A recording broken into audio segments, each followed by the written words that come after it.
ओम नमो भगवते वासुदेवाय। नमस्कार दोस्तों, आज मैं आपको 11 माता की कहानी और एकादशी व्रत की विधि और महिमा राजा भद्रशील की कथा सुना रहा हूँ। सौनक जी कहते हैं, नारद जी, अब मैं इस अन्य व्रत का जो तीनों लोकों में विख्यात है वर्णन करूँगा। यह सब पापों का नाश करने वाला तथा संपूर्ण मनोवांछित फलों को देने वाला है। इसका नाम है एकादशी व्रत।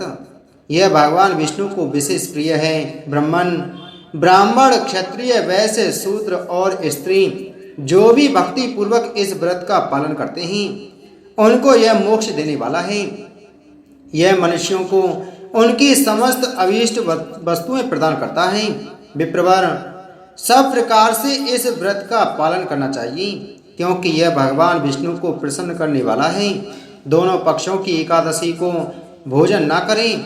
जो भोजन कर लेता है वह इस लोक में बड़ा भारी पापी है, परलोक में उसे नरक की प्राप्ति होती है। मुनीश्वर, मनुष्य यदि मुक्ति की अभिलाषा रखता है तो वह दसवीं और द्वादशी को एक समय भोजन करे और एकादशी को सर्वथा निराहार रहे। महापातकों अथवा सब प्रकार के पातकों से युक्त मनुष्य भी यदि एकादशी को निराहार रहे तो वह परम गति को प्राप्त होता है। एकादशी परम पुण्यमयी तिथि है। यह भगवान विष्णु को बहुत प्रिय है। संसार बंधन का उच्छेद करने की इच्छा वाले ब्राह्मणों को सर्वथा इसका सेवन करना चाहिए। दसवीं को प्रातःकाल उठकर दंत धावन विधि पूर्वक स्नान करें और इंद्रियों को बस में रखते हुए विधि पूर्वक भगवान विष्णु का पूजन करें। रात में भगवान नारायण का चिंतन करते हुए उन्हीं के समीप शयन करें।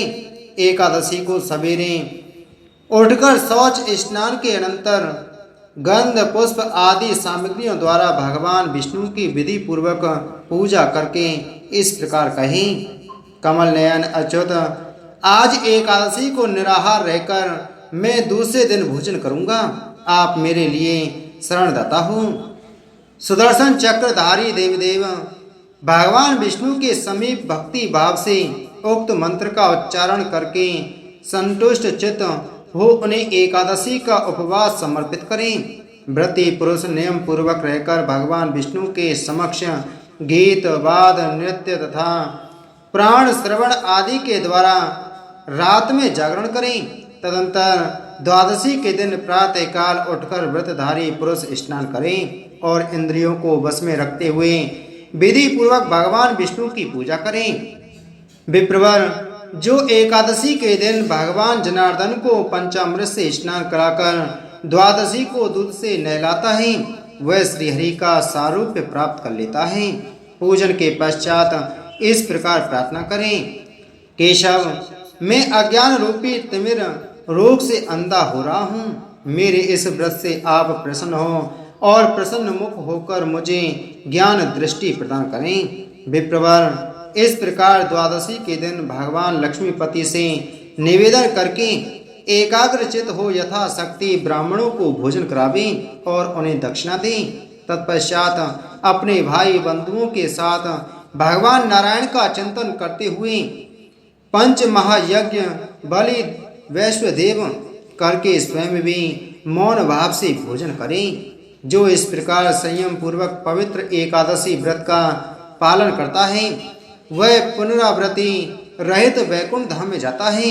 उपवास व्रत में तत्पर तथा धर्म कार्य में संलग्न मनुष्य चांडालों और पतितों की ओर कभी ना देखें। जो नास्तिक हैं, जिन्होंने मर्यादा भंग की है तथा जो निंदक और चुगले हैं, ऐसे लोगों से उपवास व्रत करने वाला पुरुष कभी बातचीत ना करें। जो यज्ञ के अनधिकारियों से यज्ञ कराने वाला है उससे भी व्रती पुरुष कभी ना बोले। जो कुंड पति के जीते जी पर पुरुष से उत्पन्न किए हुए पुरुष का अन्न खाता, देवता और ब्राह्मण से विरोध रखता, पराये अन्न के लिए लालायित रहता और पराई स्त्रियों में आसक्त होता है, ऐसे मनुष्य का व्रती पुरुष वाणी मात्र से भी आदर ना करें। जो इस प्रकार के दोषों से रहित शुद्ध जितेंद्रिय तथा सबके हित में तत्पर हैं वह उपवास परायण होकर परम सिद्धि को प्राप्त कर लेता है। गंगा के समान कोई तीर्थ नहीं है, माता के समान कोई गुरु नहीं है, भगवान विष्णु के समान कोई देवता नहीं है और उपवास से बढ़कर कोई तप नहीं है। क्षमा के समान कोई माता नहीं है, कार्तिक के समान कोई धन नहीं है, ज्ञान के समान कोई लाभ नहीं है, धर्म के समान कोई पिता नहीं है, विवेक के समान कोई बंधु नहीं है और एकादशी से बढ़कर कोई व्रत नहीं है। इस विषय में लोग भद्रशील और गालव मुनि के पुरातन इतिहास का उदाहरण दिया करते हैं। पूर्व काल की बात है, नर्मदा के तट पर गालव नाम से प्रसिद्ध एक सत्यपरायण मुनि रहते थे। वे शाम मनोनिग्रह और 10 इंद्रिय संयम से संपन्न तथा तपस्या की निधि थे। सिद्ध, चारण, गंधर्व, यक्ष और विद्याधर आदि देव योनि के लोग भी वहां विहार करते थे। वह स्थान कंद मूल फलों से भरपूर था। वहां मुनियों का बहुत बड़ा समुदाय निवास करता था। विप्रवर गालव वहां चिरकाल से निवास करते थे। उनके एक पुत्र हुआ जो भद्रशील नाम से विख्यात हुआ। वह बालक अपने मन और इंद्रियों को बस में रखता था। उसे अपने पूर्व जन्म की बातों का स्मरण था। वह महान भाग्यशाली ऋषि कुमार निरंतर भगवान नारायण के भजन चिंतन में ही लगा रहता था। महामती भद्रशील बालोचित क्रीड़ा के समय भी मिट्टी से भगवान विष्णु की प्रतिमा बनाकर उसकी पूजा करता और अपने साथियों को समझाता कि मनुष्यों को सदा भगवान विष्णु की आराधना करनी चाहिए और विद्वानों को एकादशी व्रत का भी पालन करना चाहिए। मुनीश्वर भद्रशील द्वारा इस प्रकार समझाए जाने पर उसके साथी शिशु भी मिट्टी से भगवान की प्रतिमा बनाकर एकत्र या अलग अलग बैठ जाते और प्रसन्नता पूर्वक उसकी पूजा करते थे। इस तरह वे परम सौभाग्यशाली बालक भगवान विष्णु के भजन में तत्पर हो गए। भद्रशील भगवान विष्णु को नमस्कार करके यही प्रार्थना करता था कि संपूर्ण जगत का कल्याण हो। खेल के समय वह 2 घड़ी या 1 घड़ी भी ध्यानस्थ हो एकादशी व्रत का संकल्प करके भगवान विष्णु को समर्पित करता था। अपने पुत्र को इस प्रकार उत्तम चरित्र से युक्त देखकर तपोनिधि गालव मुनि बड़े विस्मित हुए और उसे हृदय से लगाकर पूछने लगे। गालव बोले, उत्तम व्रत का पालन करने वाले महाभाग भद्रशील, तुम अपने कल्याण में शील स्वभाव के कारण सचमुच भद्रशील हो। तुम्हारा जो मंगलमय चरित्र है वह योगियों के लिए भी दुर्लभ है। तुम सदा भगवान की पूजा में तत्पर, संपूर्ण प्राणियों के हित में संलग्न तथा एकादशी व्रत के पालन में लगे रहने वाले हो। शास्त्र निषिद्ध कर्मों से तुम सदा दूर रहते हो। तुम पर सुख दुख आदि द्वंद्वों का प्रभाव नहीं पड़ता। तुम में ममता नहीं दिखाई देती और तुम शांत भाव से भगवान के ध्यान में मग्न रहते हो। बेटा, अभी तुम बहुत छोटे हो तो भी तुम्हारी बुद्धि ऐसी किस प्रकार हुई? क्योंकि महापुरुषों की सेवा के बिना भगवान की भक्ति प्राय दुर्लभ होती है। इस जीव की बुद्धि स्वभावतः अज्ञान युक्त सकाम कर्मों में लगती है। तुम्हारी सब क्रिया अलौकिक कैसे हो रही हैं? सत्संग होने पर भी पूर्व पुण्य की अधिकता से ही मनुष्यों में भगवत भक्ति का उदय होता है। अतः तुम्हारी अद्भुत स्थिति देखकर मैं बड़े विस्मय में पड़ा हूँ और प्रसन्नता पूर्वक इसका कारण पूछता हूँ। अतः तुम्हें यह बताना चाहिए। मुनि श्रेष्ठ पिता के द्वारा इस प्रकार पूछे जाने पर पूर्व जन्म का स्मरण रखने वाला पुण्यात्मा भद्रशील बहुत प्रसन्न हुआ। उसके मुख पर हास्य की छटा छा गई। उसने अपने अनुभव में आई हुई सब बातें पिता को ठीक ठीक कह सुनाई। भद्रशील बोला, पिताजी सुनिए, पूर्व जन्म में मैंने जो कुछ अनुभव किया है वह जाति स्मर होने के कारण अब भी जानता हूँ।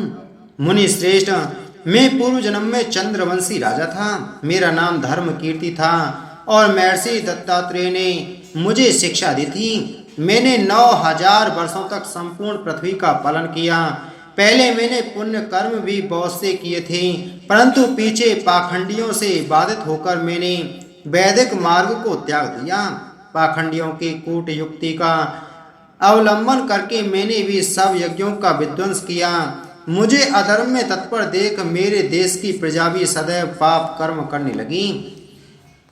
उसमें से छठा अंश और मुझे मिलने लगा। इस प्रकार मैं सदा पापाचार परायण हो दुर्व्यसनों में आसक्त रहने लगा। एक दिन शिकार खेलने की रुचि से मैं सेना सहित एक वन में गया और वहां भूख प्यास से पीड़ित हो थका मादा नर्मदा के तट पर आया। सूर्य की तीखी धूप से संतप्त होने के कारण मैंने नर्मदा जी के जल में स्नान किया। सेना किधर गई यह मैंने नहीं देखा, अकेला ही वहां भूख से बहुत कष्ट पा रहा था। संध्या के समय नर्मदा तट के निवासी जो एकादशी व्रत करने वाले थे वहां एकत्रित हुए। उन सबको मैंने देखा। उन्हीं लोगों के साथ निराहार रहकर बिना सेना के ही मैं अकेला रात में वहां जागरण करता रहा। और हे तात, जागरण समाप्त होने पर मेरी वही मृत्यु हो गई। तब बड़ी बड़ी दाढ़ों से भय उत्पन्न कराने वाले यमराज के दूतों ने मुझे बांध लिया और अनेक प्रकार के कलेश से भरे हुए मार्ग द्वारा यमराज के निकट पहुंचाया। वहां जाकर मैंने यमराज को देखा जो सबके प्रति समान बर्ताव करने वाले हैं। तब यमराज ने चित्रगुप्त को बुलाकर कहा, विद्वान, इसको दंड विधान कैसे करना है बताओ। साधु शिरोमणि धर्मराज के ऐसा कहने पर चित्रगुप्त ने देर तक विचार किया। फिर इस प्रकार कहा, धर्मराज, यद्यपि यह सदा पाप में लगा रहा है यह ठीक है, तथापि एक बात सुनिए। एकादशी को उपवास करने वाला मनुष्य सब पापों से मुक्त हो जाता है। नर्मदा के रमणीय तट पर एकादशी के दिन यह निराहार रहा है। वहां जागरण और उपवास करके यह सर्वथा निष्पाप हो गया है। इसने जो कोई भी बहुत से पाप किए थे वे सब उपवास के प्रभाव से नष्ट हो चुके हैं। बुद्धिमान चित्रगुप्त के ऐसा कहने पर धर्मराज मेरे सामने कांपने लगे। उन्होंने भूमि पर दंड की भांति पड़कर मुझे साष्टांग प्रणाम किया और भक्ति भाव से मेरी पूजा की। तदंतर धर्मराज ने अपने सब दूतों को बुलाकर इस प्रकार कहा। धर्मराज बोले, दूतों, मेरी बात सुनो। मैं तुम्हारे हित की बड़ी उत्तम बात बतलाता हूँ। धर्म मार्ग में लगे हुए मनुष्यों को मेरे पास न लाया करूं। जो भगवान विष्णु के पूजन में तत्पर, संयमी, कृतज्ञ, एकादशी व्रत परायण तथा जितेंद्रिय हैं और जो हे नारायण, हे अच्युत, हे हरे, मुझे शरण दीजिए, इस प्रकार शांत भाव से निरंतर कहते रहते हैं, ऐसे लोगों को तुम तुरंत छोड़ देना। मेरे दूतों, जो संपूर्ण लोकों के हितैषी तथा परम शांत भाव से रहने वाले हैं और जो नारायण, अच्युत, जनार्दन, कृष्ण, विष्णु, कमलाकांत, ब्रह्मा जी के पिता शिव, शंकर इत्यादि नामों का नित्य कीर्तन किया करते हैं, उन्हें दूर से ही त्याग दिया करो। उन पर मेरा शासन नहीं चलता।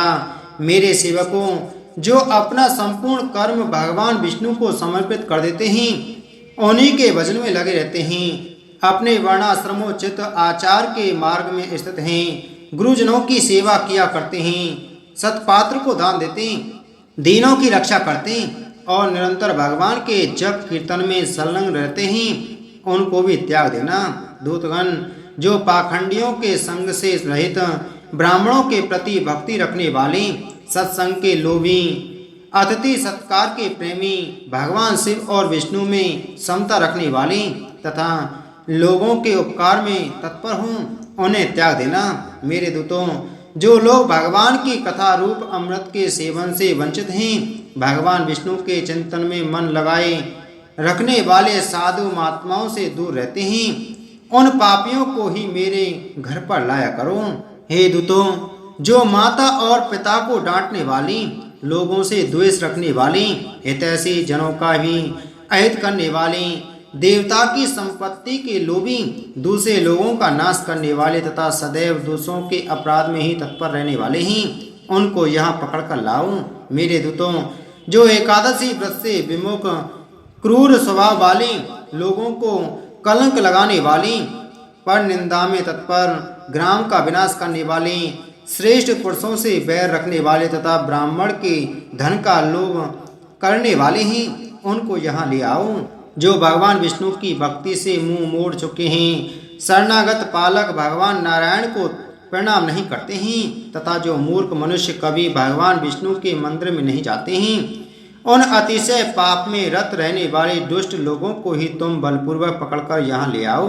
इस प्रकार जब मैंने यमराज की कही हुई बातें सुनी तो पश्चाताप से दग्ध होकर अपने किए हुए उस निंदित कर्म को स्मरण किया। पाप कर्म के लिए पश्चाताप और श्रेष्ठ धर्म का श्रवण करने से मेरे सब पाप वहीं नष्ट हो गई। उसके बाद में उस पुण्य कर्म के प्रभाव से इंद्रलोक में गया। वहां पर मैं सब प्रकार के भोगों से संपन्न रहा। संपूर्ण देवता मुझे नमस्कार करते थे। बहुत काल तक स्वर्ग में रहकर फिर वहां से मैं भूलोक में आया। यहाँ भी आप जैसे विष्णु भक्तों के कुल में मेरा जन्म हुआ। मुनीश्वर जाति स्मर होने के कारण मैं यह सब बातें जानता हूँ, इसलिए मैं बालकों के साथ भगवान विष्णु के पूजन की चेष्टा करता हूँ। पूर्व जन्म में एकादशी व्रत का ऐसा मातम है, यह बात मैं नहीं जान सका था। इस समय पूर्व जन्म की बातों की स्मृति के प्रभाव से मैंने एकादशी व्रत को जान लिया है। पहले विवश होकर भी जो व्रत किया गया था उसका यह फल मिला है। प्रभु, फिर जो भक्ति पूर्वक एकादशी व्रत करते हैं उनको क्या नहीं मिल सकता। अतः विपेंद्र, मैं शुभ एकादशी व्रत का पालन तथा प्रतिदिन भगवान विष्णु की पूजा करूंगा। भगवान के परम धाम को पाने की आकांक्षा ही इसमें हेतु है। जो मनुष्य श्रद्धा पूर्वक एकादशी व्रत करते हैं उन्हें निश्चय ही परमानंददायक वैकुंठ धाम प्राप्त होता है। अपने पुत्र का ऐसा वचन सुनकर गाला मुनि बहुत प्रसन्न हुए। उन्हें बड़ा संतोष प्राप्त हुआ। उनका हृदय अत्यंत हर्ष से भर गया। वे बोले, वत्स, मेरा जन्म सफल हो गया, मेरा कुल भी पवित्र हो गया, क्योंकि तुम्हारे जैसा विष्णु भक्त पुरुष मेरे घर में पैदा हुआ है। इस प्रकार पुत्र के उत्तम कर्म से मन ही मन संतुष्ट होकर महर्षि गालव ने उसे भगवान की पूजा का विधान ठीक ठीक समझाया। मुनि श्रेष्ठ नारद, तुम्हारे प्रश्न के अनुसार मैंने ये सब बातें कुछ विस्तार के साथ तुम्हें बता दी हैं कि भगवान विष्णु से बड़ा कोई देवता नहीं है और एकादशी व्रत से बड़ा कोई व्रत नहीं है। इसलिए एकादशी व्रत का पालन सभी को करना चाहिए। बोलो एकादशी महात्म की जय। 11 माता की कथा। किसी देश में एक राजा राज्य करता था। उसके राज में प्रजा सुखी थी। एकादशी को कोई भी अन्न नहीं खाता था, सभी फलहार करते थे। एक बार भगवान विष्णु ने 11 माता से कहा कि तुम इस राजा की परीक्षा लो, देखें तो सही यह राजा एकादशी के व्रत का कितना पालन करता है और यह कितनी श्रद्धा रखता है। तब 11 माता राजा की परीक्षा लेने चली गईं। 11 माता ने एक सुंदर स्त्री का रूप धारण किया तथा सड़क पर बैठ गईं। तभी राजा उधर से निकला और सुंदरी को देख चकित रह गया। उसने पूछा, हे सुंदरी, तुम कौन हो और इस तरह यहाँ क्यों बैठी हो? तब सुंदर स्त्री बनी 11 माता बोली, मैं निराश रहता हूँ, नगर में कोई मेरा जाना पहचाना नहीं है, किसी से सहायता मांगूं। राजा उसके रूप पर मोहित हो गया था। वह बोला, तुम मेरे महल में चलकर मेरी रानी बनकर रहो। सुंदरी बोली, मैं तुम्हारी बात मानूंगी, पर तुम्हें राज्य का अधिकार मुझे सौंपना होगा। राज्य पर मेरा पूर्ण अधिकार होगा। मैं जो भी बनाऊंगी तुम्हें खाना होगा। राजा उसके रूप पर मोहित था, अतः उसने उसकी सभी शर्तें स्वीकार कर लीं। अगले दिन एकादशी थी। रानी ने हुक्म दिया कि बाजारों में अन्य दिनों की तरह अन्न बेचा जाए। उसके घर में मांस मछली आदि पकवाए तथा परोसकर राजा के सामने रख दिए और खाने को कहा। यह देखकर राजा बोला, रानी, आज एकादशी है, मैं तो केवल फलाहारी करूंगा। तब रानी ने शर्त की याद दिलाई और बोली, या तो खाना खाओ, नहीं तो मैं बड़े राजकुमार का सिर काट लूंगी। राजा ने अपनी स्थिति बड़ी रानी से कही तो बड़ी रानी बोली, महाराज, धर्म न छोड़ें, बड़े राजकुमार का सिर दे दें, पुत्र तो फिर मिल जाएगा पर धर्म नहीं मिलेगा। इसी दौरान बड़ा राजकुमार खेल कर आ गया। माँ की आंखों में आंसू देखकर वह रोने का कारण पूछने लगा तो माँ ने उसे सारी वस्तु स्थिति बता दी। तब वह बोला, मैं सिर देने के लिए तैयार हूँ, पिताजी के धर्म की रक्षा होगी, जरूर होगी। राजा दुखी मन से राजकुमार का सिर देने के लिए तैयार हुआ तो रानी के रूप से 11 माता और भगवान विष्णु ने प्रकट होकर असली बात बताई। राजन, तुम इस कठिन परीक्षा में पास हुए। भगवान ने प्रसन्न मन से राजा से वर मांगने को कहा तो राजा बोला, आपका दिया हुआ सब कुछ है, हमारा उद्धार करें। उसी समय वहां पर एक विमान उतरा। राजा ने अपना राज्य पुत्र को सौंप दिया और विमान में बैठकर परम धाम को चला गया। बोलो ग्यारस माता की जय। बोलो विष्णु भगवान की जय।